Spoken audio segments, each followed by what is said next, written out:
Hello gamers, how are we doing? I hope you're having a fantastic day. Welcome along to another Dead by Daylight video.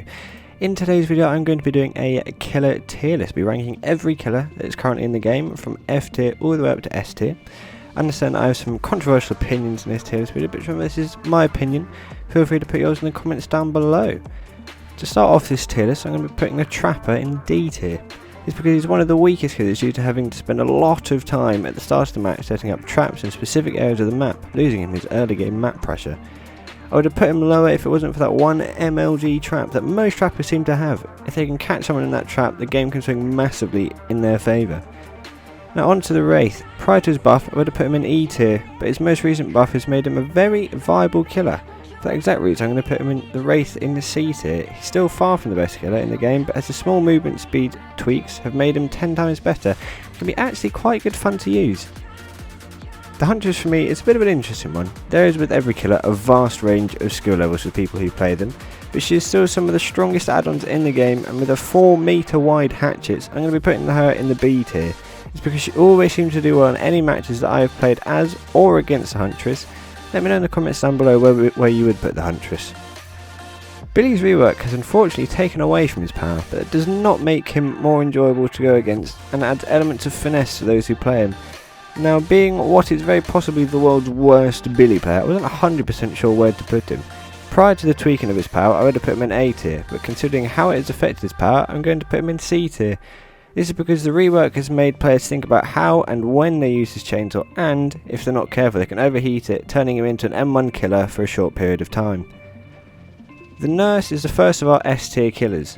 Like the Huntress, there is a range of skill levels when it comes to Nurse players, but I have based this tier list on my own experiences playing as and against these killers, and the Nurse is one that I accept defeat with when I find I'm playing against her. A skilled Nurse can, and often will, end the game as quickly as you can say the words, "Oh, it's a nurse."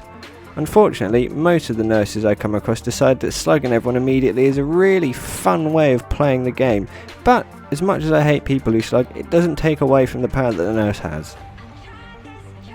The first licensed DLC in Dead by Daylight was the Halloween chapter, which brought us Michael Myers. As much as I love Halloween films, I cannot bring myself to put Michelino Myers-Eno higher up in the tier list. Myers will be joining the Wraith and Billy in C tier. There are several reasons why I can't bring myself to put him any higher, but the most important reason is the fact that he is effectively only an M1 killer. Also, due to the fact that his power takes time to level up against any half decent players, the game will be over before it has really started for Michael. For any grey rank killers out there, Michael can be a good shout as players in these ranks aren't as efficient at gens or looping, so it can be quite good fun to play, but as you climb the ranks, you will find it harder and harder to do well with him. The Hag, possibly one of the least played killers in the game, but for no apparent reason. She has a very unique power, allowing her to teleport her traps over the map, as well as some of the best add-ons in the game, especially the purple ones, which for some reason are better than the eerie ones. But anyway, for that reason I put the Hag in B tier. Recently I've gone against some Hag players who clearly know all the ins and outs of her and how to get the most out of her add-ons, and it was terrifying. I didn't think it was possible to be scared of a Hag, but now I know to be aware. You just never know what add-ons they have. Perhaps my most controversial pick of this entire list, I put the Doctor as an A-list killer. The Doctor for me is always really good fun to play as, but also really good fun to play against, as it really tests your skill and knowledge of the game. But why A tier, I hear you ask? Well, the Doctor isn't so add-on reliant. Yes, of course there are some which are better than others, but you don't need them to do well as him. If you pair him up with the right perks, you can be nearly unstoppable.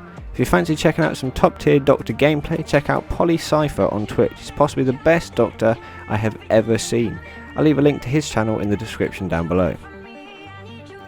Frederick Krugel, perhaps one of the easiest killers to play, or at least he was. I don't mean that in such a way that his power is confusing or difficult to use, but he's no longer a guaranteed 4K. For that exact reason I've put Mr. Kruger in the C tier. His power, in my opinion, wasn't what made him overpowered. It was his 78 meter lunge.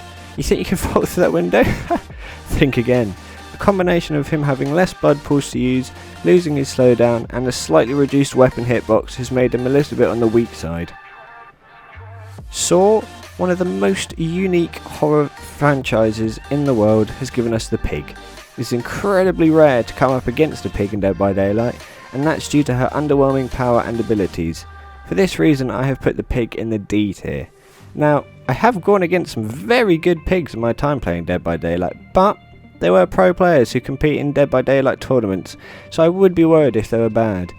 97% of people who play the pig are simply bad, and the pig's lackluster power does not help her situation. Perhaps a rework is in order for our friendly neighbourhood pig. Perhaps the weakest killer in Dead by Daylight. They've recently received a power rework too, but has it improved their position on the tier list? No, is the short answer. As much as I love the clown, he is simply not very good. His one strength is making someone drop a pallet early, which is no use when he loses the distance and the time it takes him to break the pallet. For this reason, I put the clown in E tier, and it really pains me to say that. I love playing the clown, and I would like to think I'm a rather good clown, but from all the time I've spent playing this belly wobbling man, it's made his flaws and weaknesses all the more apparent to me, and unfortunately he just has so many that he really isn't a particularly viable killer for anyone. Now, perhaps for the most obvious choice in this tier list, the Spirit. And £10 to anyone who can guess why I've put the Spirit. Not really, I don't have that kind of money, but you know, anyway. That's right, I put the Spirit in B tier. Yeah, but no, of course not. It's S tier +1 if there was such a thing. Let's be honest, the Spirit is hands down the best killer in the entire game. No questions asked. Lack of any real counterplay, ridiculously strong add-ons that can manipulate her power in thousands of different ways, and no real way of knowing when she is or isn't teleporting. Otstava has made a very good video on why the Spirit is as strong as she is, and I will leave a link to that down below. Arguably the most annoying killer to go against. Not because of how strong they are, but because you spend the entire game mending. It's so irritating. Of course I'm talking about the Legion.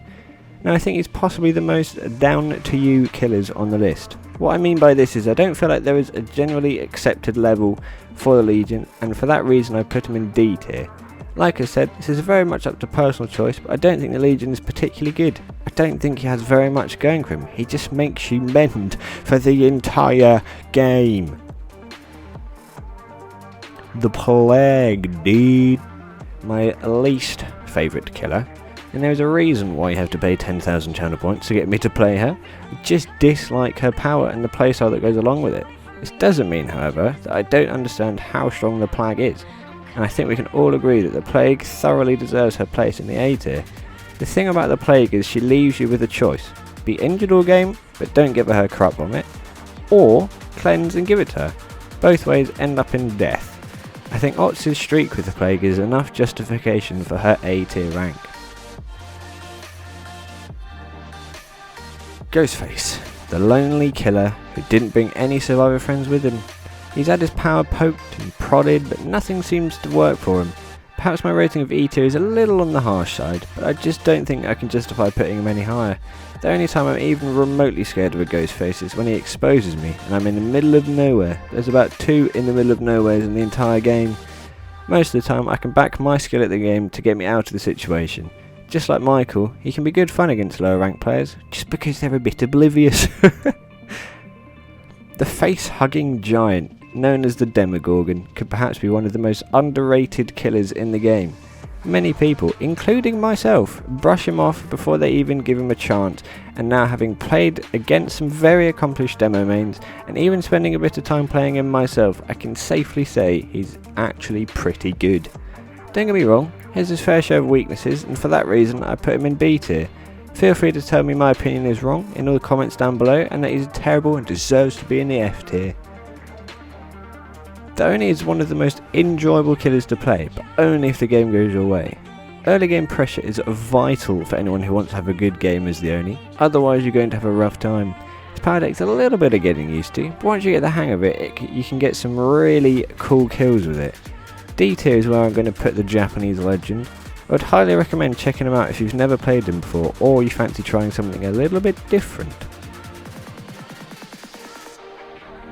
Anyone who's watched any of my streams will know just how much I despise playing against this killer, but love playing as him. It can only be one man, it's the Death Singer of course. B tier for him, may surprise a few people, but just purely on the mind games he can do with his gun and no warning of when he's actually going to fire it can make him one of the most annoying killers to go against. If anyone wanting to watch some Deathslinger gameplay, check out Alexandra on Twitch. She's one of the top 5 Deathslingers in the world. I'll leave a link to her down below. Now, I'm surprised you don't come across more Pyramid Heads, considering how good he is. I guess it's because people don't want to learn him and get good with him, but he really is a good killer. Unfortunately, I can't say the same about his map. I put Pyramid Head in A tier. He can be very difficult to play against. His power can give him direct counters to several survivor perks, including Decisive Strike. Now, my favourite killer to play is the Blight. I mean, who doesn't love slamming into walls at max so and then ejecting yourself so you can do it all over again? He's a pretty well-rounded killer, covering all aspects of the game pretty well, but not without counterplay, and I think that's what makes the Blight so good. He's a well-rounded killer that is good fun to play against. I put him in B tier as I feel like this is the most appropriate for him, but he could also seem like an A tier killer when being used by the very best. Now, I don't really have much of an opinion for the twins, having only used them a couple of times and only gone against them once or twice, so my ranking for them may seem a little bit harsh. They're the lowest ranked killer in the game in the F tier. I've only put them here because of how poorly I've done with them in the limited number of games I've done, and as well as the lack of times I've gone against them. If they were good, then they'd be used more, right? A cool concept, but I just don't really think it works in Dead by Daylight.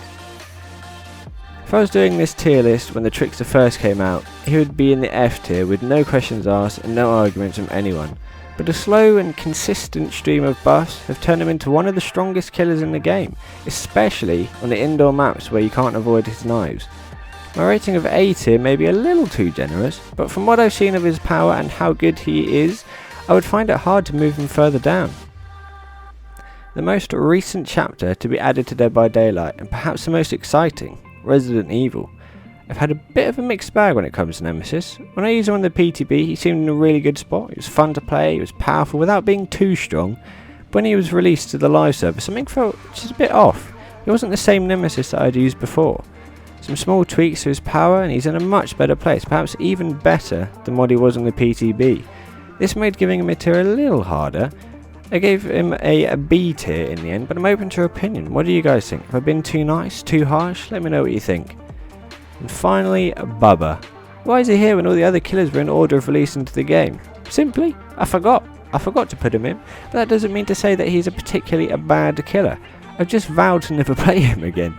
His main strength is catching survivors off guard and downing them with his chainsaw, especially if he can sweep through multiple survivors at once. Otherwise he just lacks a little bit of something. People that have used him will know what I'm on about. C tier seems like the most appropriate tier for him, and there's elements which are strong, but also a little lacking in areas like map pressure. Well, there you have it, my killer tier list. What do you guys think? Do you agree with my list, or would you change it all? Let me know in the comments down below. All streamers mentioned can have their links found in the description. Until next time, I hope you have a very fantastic rest of your day, and I'll see all you gamers later. Goodbye.